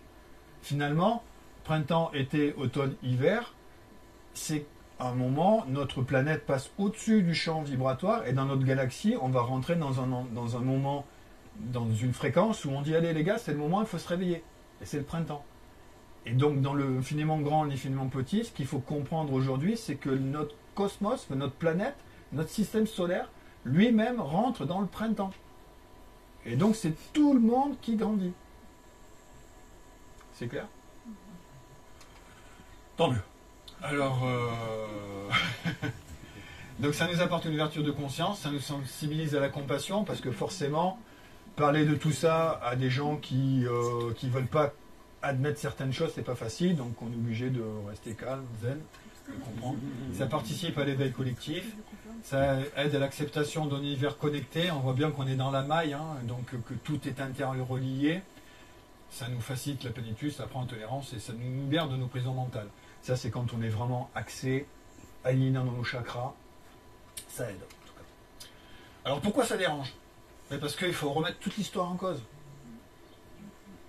Et finalement, se dire que un dolmen, c'est pas une chambre funéraire. C'est devenu peut-être par la suite une chambre funéraire. Ça, j'en suis d'accord. Parce que les énergies à l'intérieur de ces sites-là, elles étaient grandes. Donc les gens qui avaient du pouvoir, finalement, ils se sont dit, finalement, c'est comme si aujourd'hui vous êtes un extraterrestre et vous regardez la cathédrale de Notre-Dame. Et vous vous dites, à l'intérieur de Notre-Dame, il y a plein de sarcophages. Donc c'est une nécropole. Non, à la base, c'est un lieu de culte. Et après, il y a des gens qui ont voulu se faire enterrer dans ce lieu de culte. Et c'est devenu, finalement, un dolmen, c'est une tombe aujourd'hui, dans ce qu'on vous apprend. Mais pour moi, ce n'est pas du tout une tombe. C'est, comme je vous l'ai dit, c'est soit un régulateur, soit un condensateur, quelque chose qui permet d'équilibrer les forces. Admettre que d'autres civilisations aient pu exister avant la nôtre. Alors ça, nous, on se prend pour les grandes stars. C'est clair, on sait tout, on pollue toute la planète et les autres systèmes, on va les coloniser tout le monde. Mais bon, finalement, on ne veut pas admettre qu'il y a eu des civilisations avant la nôtre qui ont disparu ou qui sont parties. Parce qu'ils se sont rendus compte qu'habiter sur la croûte terrestre d'une planète qui est bombardée par des de tout, ça valait peut-être pas le coup. Peut-être que pour expérimenter la dualité, ça suffit, mais quand on a compris qu'on pouvait avoir une place dans notre univers, ben peut-être qu'une planète gazeuse, c'est mieux si on quitte notre corps. Donc la science ésotérique est initialement réservée aux initiés, donc voilà, ça voudrait admettre que finalement, nos grands dirigeants se sont gardés la science que pour eux. Toutes les sectes franc-maçonniques et compagnie, ça leur fait chier de partager la connaissance. Ils signent ces gens-là par leur sang. Alors que nous, aujourd'hui, on a la chance comme ça de parler et d'apprendre quelque chose qui finalement était réservé qu'à certaines élites qui avaient fait vœu et jusqu'au sang. C'est-à-dire que ces gens-là, ils ont un sortilège sur eux. S'ils en parlent, ils ont la conscience qui explose. Donc tout est là sous nos yeux, mais bon, ben, on ne peut pas croire que finalement, Papa État, il n'est pas si gentil que ça, quoi. Qu'il se garde tout ça pour lui. Donc accepter que certains individus ne sont pas dans la même dimension que la nôtre et qu'ils sont eux aussi manipulés par des forces sombres qui les dominent. Bon, mais voilà, mais ça c'est admettre que dans un certain plan de conscience, 1 plus 1, ça fait 2, mais dans un autre plan de conscience, 1 plus 1, ça fait 3. Et bon, pas du reste. Donc on a vu qu'il y avait un lien avec les eaux, les rites initiatiques, reliés, que tout ça, ça nous reliait à la source, et que du coup, on était relié à la conscience divine. Donc, ils peuvent participer, je vous ai parlé, à une espèce de champ magnétique qui peut équilibrer, on va le voir comment. Un lien avec la matrice et la géobiologie sacrée, voilà, c'est-à-dire, je me répète, mais si vous avez un endroit précis, des forces, comme un crop circle, parce que finalement, un crop circle, je rejoins ta théorie que je trouve géniale, hein, c'est-à-dire que l'information, elle vient peut-être d'en bas, c'est le lieu qui fait que ça ne peut pas être ailleurs de toute façon, et après, si on envoie une information, ça fait résonance, et cette résonance, par rapport à l'énergie du moment, va créer une structure, par rapport au plan de conscience du moment. Donc, une science ancestrale, enfin voilà. Donc, la proposition que je vais vous faire, vous en douterez, hein, vous en doutez, je pense, c'est que tous ces édifices sacrés-là sont comme le mycélium, il sert à nous connecter pour créer finalement une assistance gyroscopique à la planète, pour le bien de tous. Et donc, on le voit comme ça. C'est-à-dire que tous les édifices, religieux ou pas, les crop circles, les châteaux forts, les forts étoilés, les pyramides, les arcs de triomphe, tout ce que vous voulez, c'est orienté est-ouest. Donc, on les retrouve sur l'axe est-ouest. C'est-à-dire que Papa Soleil, quand il tape ici le matin, grâce au fait de tous ces édifices qui sont reliés, l'énergie elle tourne tout autour, tout le temps, constamment. Et si en plus, on a des édifices comme le portail le fer à cheval, hein, c'est l'édifice, c'est l'Arc de Triomphe, mais c'est aussi l'église, le portail. Donc vous avez votre fer à cheval, et à la fin, il se rabat, et là, vous avez le cœur. Et au centre, on sait qu'il y a une croisée énergétique. Donc, du coup, on puise cette énergie du bas, et grâce à l'aimant, on la diffuse sur toute la planète. C'est-à-dire qu'en une fraction de seconde, on est tous interconnectés dans la conscience collective. Donc, si vous allez dans ces lieux-là, ben forcément, vous allez être connecté à la conscience collective de la Terre, de la planète, du système solaire et tous les autres systèmes solaires. Actuellement, nous, donc, on est dans l'âge du Verseau, donc on rentre dans l'ère du Verseau, donc on est sur le plan de l'écliptique à plat, et donc on prend l'information de Alcyone, qui vient du centre des galaxies de tous. Et donc c'est pour ça que notre Soleil, il est blanc aujourd'hui, donc on ne peut pas le regarder, alors que quand on était enfant, il était jaune, mais aujourd'hui, il est tellement chargé d'informations qu'il nous aveugle. Et la chaleur qu'on a aujourd'hui, on dit ça, c'est le réchauffement climatique, mais non, c'est parce que c'est un cycle naturel de l'évolution, évolution, involution, du cycle de la vie. Et donc, nous, on a cette chance-là, aujourd'hui, d'expérimenter cette montée de fréquence. Et ce qui fait qu'on comprend des trucs, vous avez peut-être compris tout ce que je vous ai raconté. Alors qu'il y a 15 ans, on m'aurait dit, on aurait déjà arrêté. Tu racontes n'importe quoi, c'est pas possible. Alors aujourd'hui, on est tolérant. Non, on dit, ok, on laisse la place à quelque chose. Donc voilà, j'ai fait le tour, je pense, de ce que je voulais vous dire. Donc le but du jeu de l'information, c'est partager l'information comme le mycélium. Hein. C'est vous avez une connaissance, vous ne la gardez pas pour vous, vous la transmettez. Parce que si vous êtes plein, vous ne pouvez plus le recevoir. Donc s'ouvrir encore plus à l'inconnu, c'est-à-dire que ben voilà, tout ce qu'on ne connaît pas ou que vous paraît sceptique, ben, n'ayez pas peur d'aller poser des questions. On est là pour ça, on est venu, notre âme, je pense, elle est venue ici s'incarner, ici pour avoir un rôle, c'est de comprendre qu'on est tous interconnectés. Et que si on prône l'amour, on récoltera l'amour. Et c'est ce qu'il faut faire actuellement dans moi, mon message que je veux vous transmettre, c'est ça, c'est ce monde du sacré.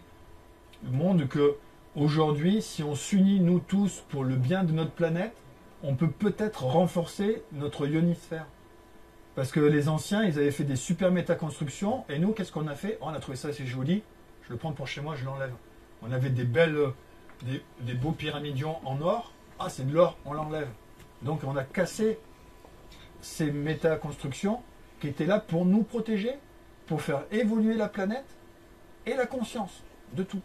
Et comme tout ça s'est cassé, eh bien, il ne reste plus que nous. Donc le message que j'ai à vous transmettre, c'est aimez-vous les uns les autres, pensez que vous êtes tous interconnectés et que si on prie pour une force, pour renforcer notre ionisphère, eh bien, ça doit sûrement fonctionner.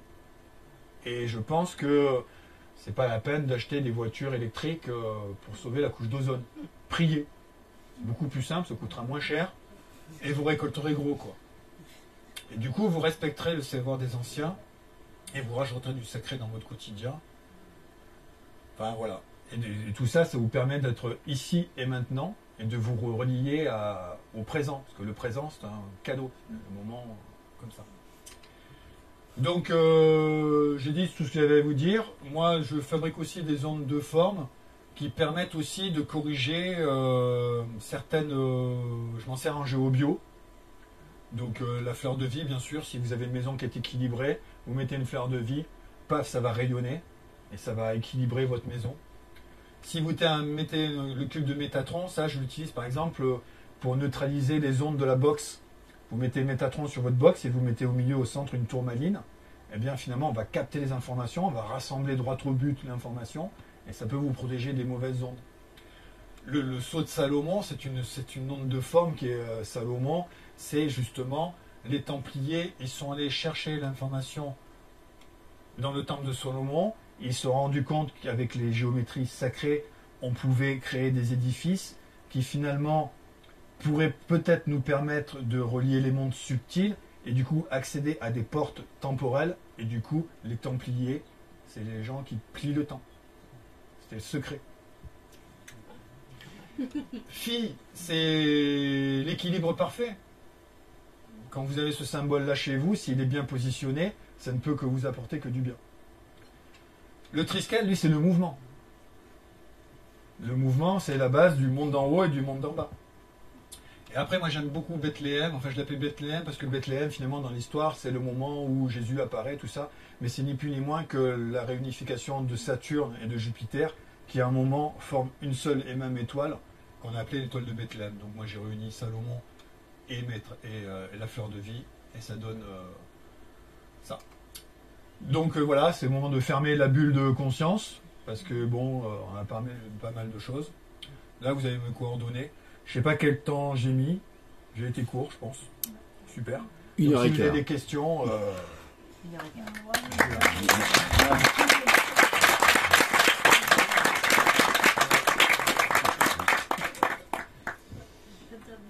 Alors, je peux pas répondre à tout. Je n'ai pas la science infuse. Je vous le dis déjà. Moi, j'avais une question par rapport à ce que tu...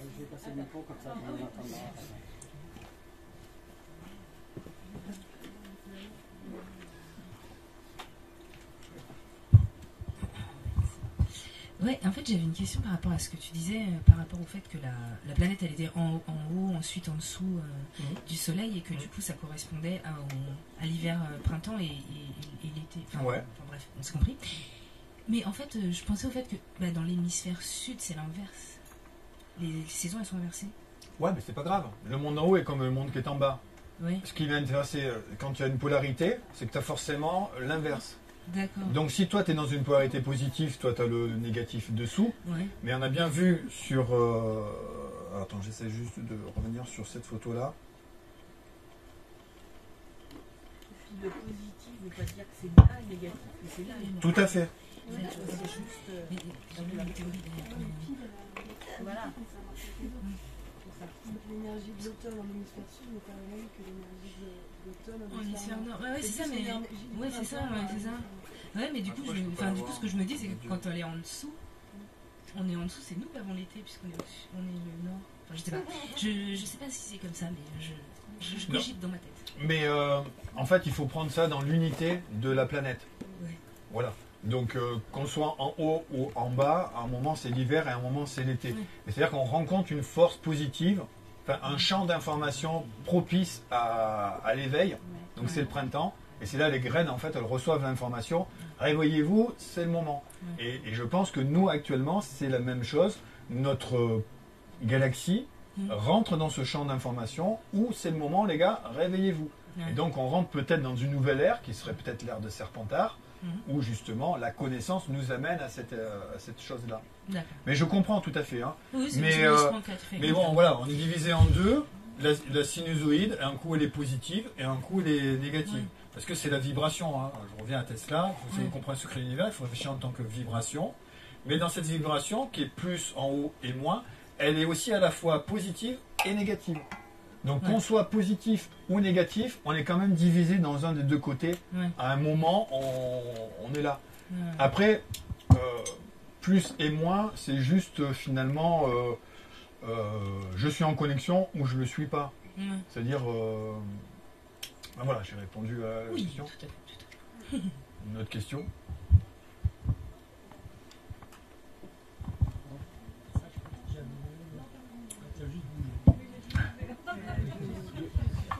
C'est le système solaire qui rentre dans l'air du Verseau ou c'est toute la galaxie qui rentre dans l'air du Verseau? Alors, c'est une très bonne question. Parce que finalement, la question c'était est-ce que c'est le système solaire qui rentre dans l'air du Verseau ou c'est ou c'est tout qui rentre dans le système dans l'air du Verseau? C'est ça? Ouais. Voilà. Alors moi je pense que c'est notre galaxie qui rentre dans l'air du Verseau.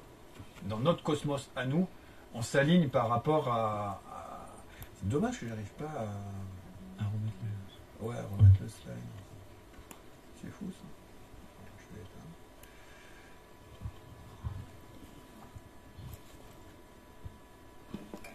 Mais c'est une bonne question. Je réfléchis en même temps parce que... Non, parce que moi, ce que j'ai reçu en transmission, mais de différents trucs, c'est que cet axe qui est incliné, il fait 1 degré tous les 72 ans de la Terre. Et que si on fait 30 par 72, ça te fait 2160 ans. Et si tu fais 2160 ans par 12, ça nous fait 25 920 ans. Donc c'est quasiment la période des précessions. Voilà. C'est une période c'est une partie de l'ellipse. Et si on le fait pas multiplié par 2, on fait le tour. Tout le tour. Et moi je pense que c'est pas notre Soleil qui fait le tour de notre galaxie en 52 000 ans. Non, je pense que oui, c'est ça. C'est l'année, c'est le Soleil, la révolution complète du Soleil. Autour de la... Et nous, à chaque fois que dans une ère zodiacale, donc dans 2160 ans, on fait le tour complet de ça. Que ça. Mais le Sphinx, lui qui était à la moitié d'aujourd'hui, c'est-à-dire il y a 6000 ans, il était à l'époque dans l'ère du Lion. Et regardez l'ère du Lion. Pour moi, le Sphinx, c'est un minuteur pour les gens de l'espace. C'est-à-dire que je suis un être galactique, j'ai les moyens de replier l'espace et le temps, de passer dans des portes galactiques. Le voyage, on sait que l'espace-temps, c'est difficile, on ne sait pas combien de temps se passe. Donc le mec, il va voyager, il va faire son tour, un PDG, hein, comme Jésus par exemple, et puis il revient dans 2000 ans, eh bien il lui faut un repère pour savoir où il est exactement. Et donc en observant le Sphinx et qu'est-ce qu'il regarde, il peut savoir où on est placé. Et donc je pense que le Sphinx, il a été positionné à un moment qui était période anti-déluge, juste après le déluge, parce que finalement à chaque ère zodiacale, tous les 2000 ans, il se passe quelque chose. Dans la Bible, il est parlé du déluge. On a bien vu avec Babin the World, Geren Kouyou, tout ça. Donc il y a des villes où il y a des gens qui sont enfermés parce qu'ils sont conscients qu'il y a un cataclysme qui peut arriver, ou qui a dû même arriver. On a la légende des Indiens Hopi qui disent qu'ils sont sortis de terre. Et donc ils étaient restés pendant des millénaires peut-être, sûrement, enfouis dans dans des caves, et là je pense qu'il devait bouffer du mycélium à gogo. mais donc il y a eu un gros cataclysme avec la disparition des Atlantes, et les survivants, donc ça s'est passé, je pense, pour moi, à l'époque de l'ère du lion, et ils nous ont créé, donc, ils nous ont créé le Sphinx. Et pour moi, les édifices, voilà, donc c'est pour ça que les datations sont compliquées, mais je pense que vraiment les gens de conscience, ils ont d'abord, dans un premier temps, soigné la planète. Donc du coup, nous, être éthérés, on a pu arriver, expérimenter ce qu'on a expérimenté, et pour pouvoir nous rentrer dans la conscience, ils ont créé les pyramides. Donc des édifices qui sont orientés nord, sud, est, ouest. C'est pas un dolmen qui est là d'abord pour soigner les courants telluriques. Quand c'est stable, après on peut mettre la conscience, la grille cristalline. Et parce que, oui, et ce que je voulais dire, c'est que chaque humain vient expérimenter ce que son âme a souhaité dans son élément. Alors je m'explique. C'est-à-dire que nous, Européens, on vient pour moi expérimenter le feu. Donc c'est pas pour rien qu'on se tape sur la gueule tout le temps constamment. Parce qu'on vient expérimenter l'élément feu. Si, et donc du coup, on est relié avec Orion, qui est le système du plateau de Gizeh. Par contre, les Asiatiques, qui viennent eux expérimenter l'élément air, ils sont reliés aux Pléiades. Et les Amérindiens et les Américains, eux qui sont reliés à l'élément terre et terre, puisqu'ils ont toujours été expulsés, eux, ils viennent expérimenter Sirius. Donc à chaque plan de conscience, à chaque élément, on n'est pas pareil. C'est pour ça que... Et les Africains, le feu? Et les Africains, ils ont l'eau plutôt. Nous, c'est le feu, c'est l'Europe. Et pourquoi, qu'est-ce qui t'amène à dire ça? Ben, ce qui m'amène à dire ça, c'est que il a fallu, en fonction du niveau de conscience, créer des édifices qui ont la rémanence vibratoire propre à leur forme. Donc nous, Européens, on va avoir des édifices en pointe comme les pyramides, donc avec des structures soit nord-sud, est-ouest, mais quadrillées, ou la quadrature du cercle avec soit le rond, soit le carré. Mais si on va au Pérou, à Sacsayhuaman, là-bas, la fréquence, elle est vibratoire, elle est complètement différente, et tous les édifices sont comme ça. Parce que l'eau, chez nous, elle est plane, mais là-bas, la fréquence vibratoire en Hertz, on sait aujourd'hui, si vous mettez une fréquence vibratoire, vous faites couler de l'eau, vous mettez du 24 Hertz, l'eau fait ça.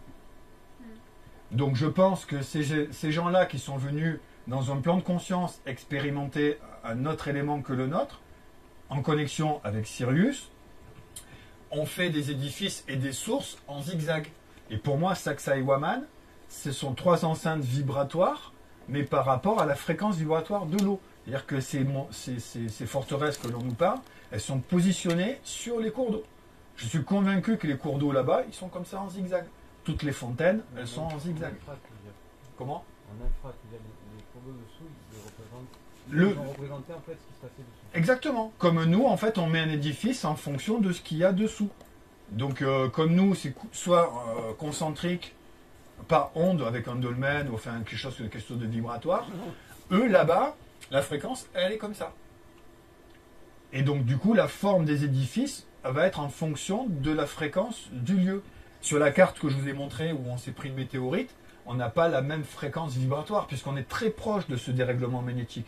Donc, eux, ils ont une fréquence qui est propre à ce lieu-là. Et est-ce que c'est vrai que ce champ magnétique, cette perturbation électromagnétique du champ dynamique n'existe plus?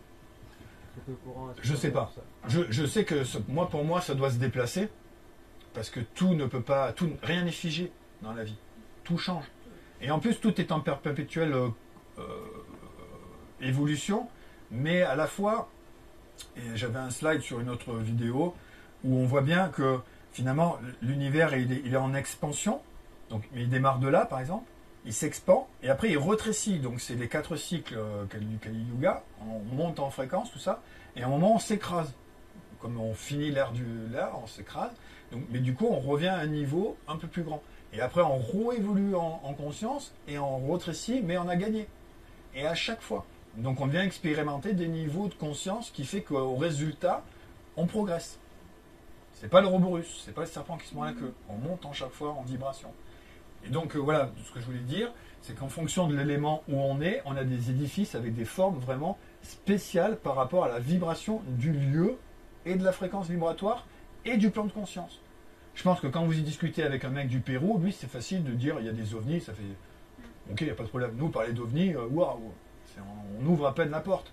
Donc on n'est pas préparé. Je ne dis pas qu'ils ont un niveau de conscience supérieur au nôtre, j'en sais rien. Chacun vient expérimenter le mode de conscience que son âme a souhaité.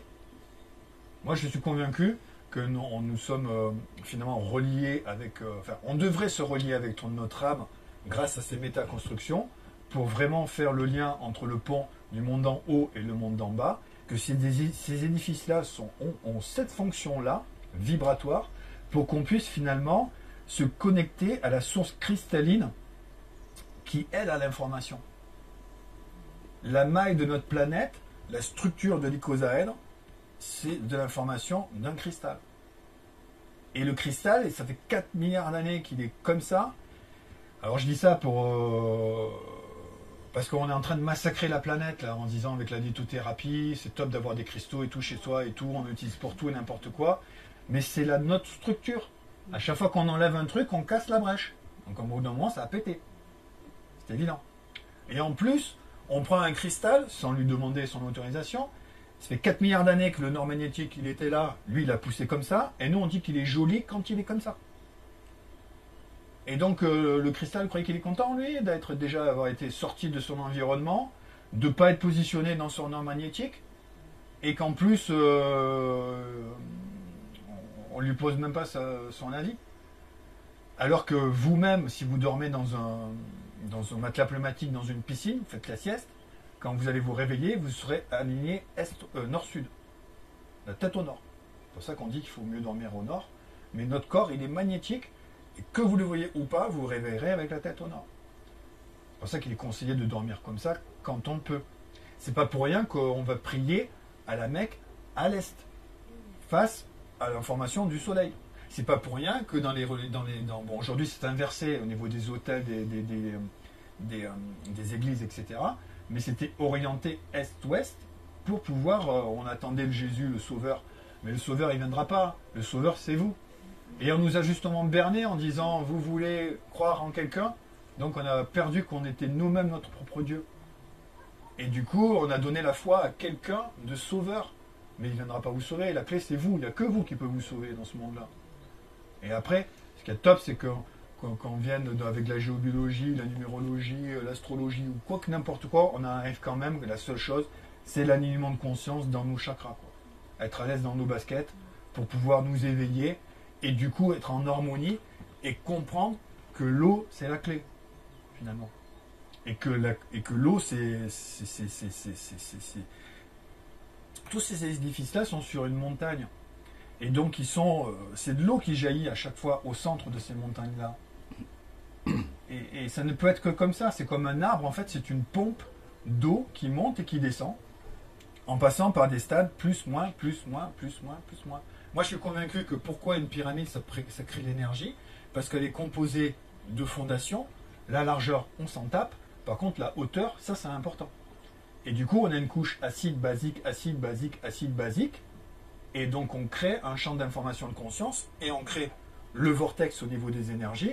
Et forcément, si vous reliez en haut de tout ça un pyramidion qui capte l'information avec son or et que vous le reliez au réseau de conscience qui est en bas et tous les réseaux à des moments stratégiques de la planète, eh bien, vous rentrez en résonance avec les lois de l'univers. Et donc, vous rayonnez. Et donc, cette information a été reliée par les piliers de Jeb. Et donc, je dirais même que nos églises, eh bien, la forme de nos églises et toutes les lanterneaux qui aujourd'hui sont vides, mais je pense qu'à l'époque, il devait avoir du mercure, parce qu'on a diabolisé le mercure. Avant, on avait le mercurochrome. Au contraire, ça nous soignait. On sait qu'en Chine, on soigne en mangeant du mercure, des morceaux de mercure, et dans ce coup, on a diabolisé le mercure. Oh, attention, ça c'est comme le nucléaire. Et donc finalement, ils ont enlevé ces métaconstructions qui étaient avec du mercure, parce que le mercure a la propriété, si vous mettez du jus, il tourne. Donc si vous tournez, vous créez le mouvement. Et si vous créez le mouvement, vous créez le champ d'information. Champ d'information, énergie. Énergie avec d'autres réseaux, énergie libre. Nikola Tesla, il avait démontré. Il avait positionné sa tour Warren Cliff comme une pyramide. C'est-à-dire sur un ensemble de réseaux d'eau, à une certaine profondeur, il avait mis une anode, une cathode, il reliait le monde d'en haut et le monde d'en bas, et c'est réglé. C'est aussi simple que ça, je pense. Sauf que, comme on a été formaté sur plein de points, eh bien aujourd'hui, on redécouvre à peine tout ça. Moi, ce matin, j'ai entendu une chanson de rappeur, ça m'a bouleversé, parce que tout est dit, quoi. Il parle d'onde scalaire, là-dedans, tout. On enlève le voile, on dévoile tout. Et c'est ça l'ère du Verseau. L'ère du Verseau, c'est je verse les eaux. Donc je verse la connaissance, je verse l'information. Bon, là, j'ai pas mal dérivé, hein. Certes, mais... Et le nom de la chanson, c'est je suis fou. Je suis fou. Je suis fou. Je suis fou. Ouais. Et l'artiste Ouais. Caline. Celui qui a un En fauteuil roulant. Et c'est excellent, enfin franchement, bon, moi j'aime pas le rap, donc j'ai du mal à aller jusqu'au bout de la chanson, mais les paroles, tout est dit, quoi. Enfin, je veux dire, voilà, les pyramides sont fondées d'énergie, les chakras, l'alignement, la prise de conscience, les crop circles, tout, voilà, c'est le mix. C'est comme Indiana Jones, c'est pareil. Pas dit mycélium, c'était presque ça. Ouais, presque, à un moment, il devrait dire manger des champignons, quoi. T'allais manger moi. Et c'est comme le mycélium, on sait aujourd'hui que finalement, tous les grands chamans, etc., mangent ces substances-là qui nous permettent finalement de nous débloquer. C'est-à-dire que nos croyances, on les met de côté d'un seul coup. Et hop, on s'ouvre au champ de conscience unifié et on reçoit l'information de la source, enfin d'une des sources, en direct. Parce que pour moi, je pense qu'on joue dans un jeu en 12 dimensions et que à chaque niveau de conscience, on s'approche de Dieu, par exemple, c'est la 7D, enfin c'est la 7e dimension, qui a méga Dieu, supra Dieu, giga Dieu. Moi, je m'arrête à giga, comme dans les réseaux, il y a réseau diamant, ultra, méga, giga. Mais quand on a compris tout ça, on fait comme l'alchimiste, on disparaît. Et du coup, on va dans une autre matrice, et là, on est dans la 13D jusqu'à la 45, peut-être, on sait rien. C'est mon point de vue. Et ça me rassure de croire en ça. Et finalement, je cherche à démontrer que j'ai tort, mais je trouve toujours que finalement, ça résonne. D'autres questions? C'est beau? C'était clair quand même Très clair. Ouais. Merci. Mais je suis content, j'ai fait une avec un. Non, parce que j'avais fait des sur Horus, je t'ai interviewé sur Jérôme, ça a duré 3 heures. Hein. Et c'était pas aussi clair. Mais tout ce que tu dis, c'est comme si on sait déjà. Oui. Ben ouais, parce que je me suis structuré aussi, puis j'en ai fait d'autres depuis, de conférences. J'ai enlevé le track, j'ai enlevé pas mal de choses. Et puis. Oui, mais et puis ça devient de plus en plus clair. Encore une fois, quand on a touché un petit peu à la lumière, j'ai l'impression que tous les boutons s'allument, tu vois. Et que tout devient d'une fluidité, c'est limpide. Et là, ici, en discutant avec tout le monde, je vois qu'il y a plein de gens qui ont déjà tout compris aussi. Enfin, je prétends pas avoir tout compris, loin de là. Autrement, je disparaîtrais. Mais voilà, on comprend qu'on fait partie d'un tout et qu'on est tous interconnectés. Et c'est ça, le mycélium. C'est je partage mon information. Et je laisse pas de côté. C'est en ça que Jésus disait, si on te frappe, tends la joue gauche. Parce que finalement, il avait de la compassion pour les gens, pour ses ouailles, comme il disait. Hein, c'est un berger. On est là pour garder son troupeau. Et on va pas tuer le mouton, enfin on va pas tuer le loup. On va faire en sorte de bien protéger nos moutons. Le loup, il a le temps il a autant de possibilités de vivre que toi. Il fait partie du tout. On peut pas le détruire. Mais nous, dans notre société, ça nous plaît pas, on détruit. On crée notre combustion, c'est de la destruction. On avance par la destruction d'une molécule. Tu te bats contre quelque chose? Toujours, mais pas pour la paix, pas pour l'amour. Alors que la seule chose qui compte, c'est l'amour. Rajouter de l'amour. On manifeste toujours contre, mais Ouais, jamais pour. Jamais pour. Alors que là, moi, je vous propose de manifester pour le renforcement de la ionosphère. Parce que vraiment, je pense qu'on en a besoin, parce que Et on a pété toutes les métaconstructions qui étaient peut-être là. Alors je dis peut-être parce que c'est pas une certitude. Oui, parce que la Terre, presque, on en a foutu de nous, quoi.